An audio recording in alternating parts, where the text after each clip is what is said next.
ओम शांति। 13 जून 2025 की अनमोल महावाक्य। आज बाबा ने कहा, मीठे बच्चे, इस बेहद के खेल में तुम आत्मा रूपी एक्टर पाठधारी हो। तुम्हारा निवास स्थान है स्वीट साइलेंस होम, जहाँ अब जाना है। प्रश्न, जो ड्रामा के खेल को यथार्थ रीति जानते हैं, उनके मुख से कौन से शब्द नहीं निकल सकते हैं? उत्तर, यह ऐसा नहीं होता था तो ऐसे होता, यह होना नहीं चाहिए।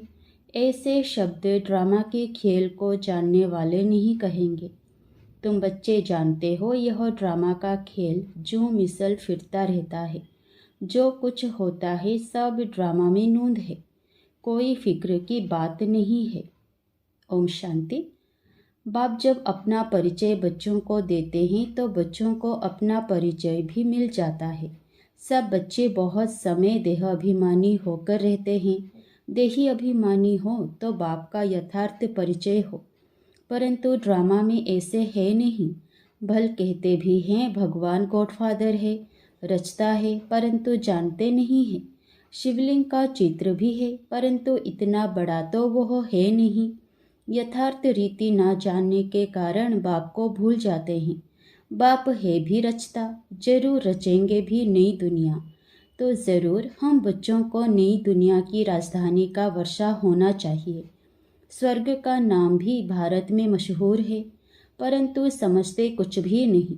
कहते हैं फलाना मरा स्वर्ग पधारा। अब ऐसे कभी होता है क्या? अभी तुम समझते हो हम सब तुच्छ बुद्धि थे। नंबरवार तो कहेंगे ना। मुख्य के लिए ही समझानी है कि मैं इसमें आता हूँ, बहुत जन्मों वाले अंतिम शरीर में। यह है नंबर 1। बच्चे समझते हैं अभी हम उनके बच्चे ब्राह्मण बन गए। यह सब हैं समझ की बातें। बाप इतने समय से समझाते ही रहते हैं, नहीं तो सेकंड की बात है बाप को पहचानना। बाप कहते हैं मुझे याद करेंगे तो तुम्हारे विकर्म विनाश होंगे। निश्चय हो गया, फिर कोई भी बात में प्रश्न आदि उठ नहीं सकता। बाप ने समझाया है तुम पावन थे जब शांति धाम में थे। यह बातें भी तुम ही बाप द्वारा सुनते हो, दूसरा कोई सुना ना सके। तुम जानते हो हम आत्माएं कहाँ की रहवासी हैं। जैसे नाटक के एक्टर्स कहेंगे हम यहाँ के रहवासी हैं, कपड़ा बदलकर स्टेज पर आ जाएंगे। अभी तुम समझते हो हम यहाँ के रहवासी नहीं है, यह एक नाटकशाला है। यह अभी बुद्धि में आया है कि हम मूल वतन के निवासी हैं, जिसके स्वीट साइलेंस होम कहा जाता है। इसके लिए ही सब चाहते हैं, क्योंकि आत्मा दुखी है ना, तो कहते हैं हम कैसे वापस घर जाएं।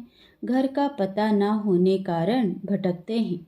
अभी तुम भटकने से छूटे, बच्चों को मालूम पड़ गया है। अभी तुमको सचमुच घर जाना है। अहम आत्मा कितनी छोटी बिंदी है, यह भी वंडर है, जिसको कुदरत कहा जाता है। इतनी छोटी बिंदी में इतना पाठ भरा हुआ है। परमपिता परमात्मा कैसे पाठ बजाते हैं, यह भी तुम जान गए हो। सबसे मुख्य पाठधारी वह है, करण करावन हार है ना। तुम मीठे मीठे बच्चों को यह अभी समझ में आया है कि हम आत्माएं शांति धाम से आती हैं। आत्माएं कोई नई थोड़े ही निकलती है जो शरीर में प्रवेश करती हैं, नहीं। आत्माएं सभी स्वीट होम में रहती हैं, वहाँ से आती हैं पाठ बजाने। सभी को पाठ बजाना है, यह खेल है। यह सूर्य, चांद, स्टार्स आदि क्या है? यह सब बत्तियाँ हैं, जिसमें रात और दिन का खेल चलता है। कई कहते हैं सूर्य देवताय नमः, चंद्रमा देवताय नमः, परंतु वास्तव में यह कोई देवताएं हैं नहीं। इस खेल का किसी को मालूम नहीं है। सूर्य चांद को भी देवता कह देते हैं, वास्तव में यह इस सारे विश्व नाटक के लिए बत्तियां हैं। हम रहवासी हैं स्वीट साइलेंस होम के। यहाँ हम पाठ बजा रहे हैं। यह जो मिसल चक्र फिरता रहता है, जो कुछ होता है ड्रामा में नूंद है। ऐसे नहीं कहना चाहिए कि ऐसे नहीं होता था तो ऐसे होता, यह तो ड्रामा में है ना।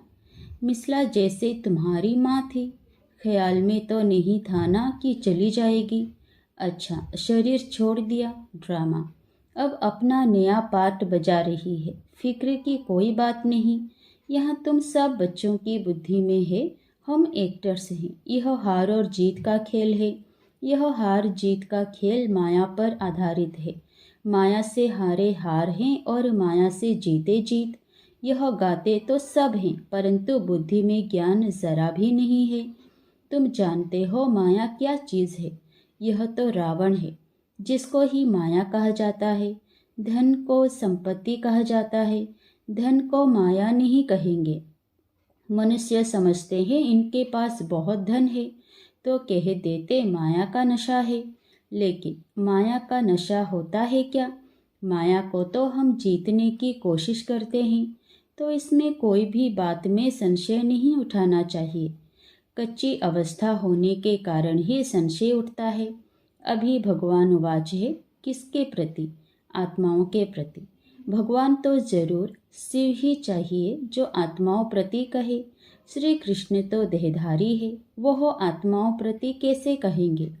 तुमको कोई देहधारी ज्ञान नहीं सुनाते हैं। बाप को तो देह है नहीं, और तो सबको देह है। जिनकी पूजा करते हैं उनको याद करना तो सहज है। ब्रह्मा विष्णु शंकर को कहेंगे देवता, शिव को भगवान कहते हैं। ऊंचते ऊंच भगवान, उनको देह है नहीं। यह भी तुम जानते हो। जब मूल वतन में आत्माएं थी तो तुमको देह थी नहीं, तुम आत्माएं थी। यह बाबा भी आत्मा है, सिर्फ वह परम है। इनका पाठ गाया हुआ है, पाठ बजा कर गए हैं, तब ही पूजा होती है। परंतु एक भी मनुष्य नहीं जिसको यह मालूम हो। 5000 वर्ष पहले भी परमपिता परमात्मा रचता आया था। वह है ही हेवेनली गॉड फादर। हर 5000 वर्ष बाद कल्प के संगम पर वह आते हैं, परंतु कल्प की आयु लंबी चौड़ी कर देने से सब भूल गए हैं। तुम बच्चों को बाबेट समझाते हैं। तुम खुद कहते हो बाबा हम आपसे कल्प कल्प मिलते हैं और आपसे वर्षा लेते हैं, फिर कैसे गवाते हैं? यह बुद्धि में है। ज्ञान तो अनेक प्रकार के हैं, परंतु ज्ञान का सागर भगवान को ही कहा जाता है। अब यह भी सब समझते हैं विनाश होगा जरूर। आगे भी विनाश हुआ था, कैसे हुआ था यह किसी को भी पता नहीं है। शास्त्रों में तो विनाश के बारे में क्या क्या लिख दिया है। पांडव और कौरवों की युद्ध कैसे हो सकती है? अभी तुम ब्राह्मण हो संगम युग पर। ब्राह्मणों की तो कोई लड़ाई है नहीं। बाप कहते हैं तुम हमारे बच्चे हो। नॉन वायलेंस, डबल अहिंसक। अभी तुम निर्विकारी बन रहे हो। तुम ही बाप से कल्प कल्प वर्षा लेते हो। इसमें कुछ भी तकलीफ की बात नहीं। नॉलेज बड़ी सहज है। 84 जन्मों का चक्र तुम्हारी बुद्धि में है। अभी नाटक पूरा होता है, बाकी थोड़ा टाइम है। तुम जानते हो अभी ऐसा समय आने वाला है जो साहूकारों को भी अनाज नहीं मिलेगा, पानी नहीं मिलेगा। इसको कहा जाता है दुख के पहाड़। खूने नाहे खेल है ना। इतने सब खत्म हो जाएंगे। कोई भूल करते हैं तो उनको दंड मिलता है। इन्होंने क्या भूल की है? सिर्फ एक ही भूल की है जो बाप को भूले हैं। तुम तो बाप से राजाई ले रहे हो। बाकी मनुष्य तो समझते हैं मरे कि मरे। महाभारत लड़ाई थोड़ी भी शुरू हुई तो मर जाएंगे। तुम तो जीते हो ना। तुम ट्रांसफ़र होकर अमर लोक में जाते हो इस पढ़ाई की ताकत से। पढ़ाई को सोर्स ऑफ इनकम कहा जाता है। शास्त्रों की भी पढ़ाई है, उससे भी इनकम होती है, परंतु वह पढ़ाई है भक्ति की। अब बाप कहते हैं मैं तुमको इन लक्ष्मी नारायण जैसा बनाता हूँ। तुम अभी स्वच्छ बुद्धि बनते हो। तुम जानते हो हम ऊंचे ते ऊंच बनते हैं, फिर पुनर्जन्म लेते लेते नीचे उतरते हैं। नए से पुराना होता है, सीढ़ी ज़रूर उतरनी पड़े ना।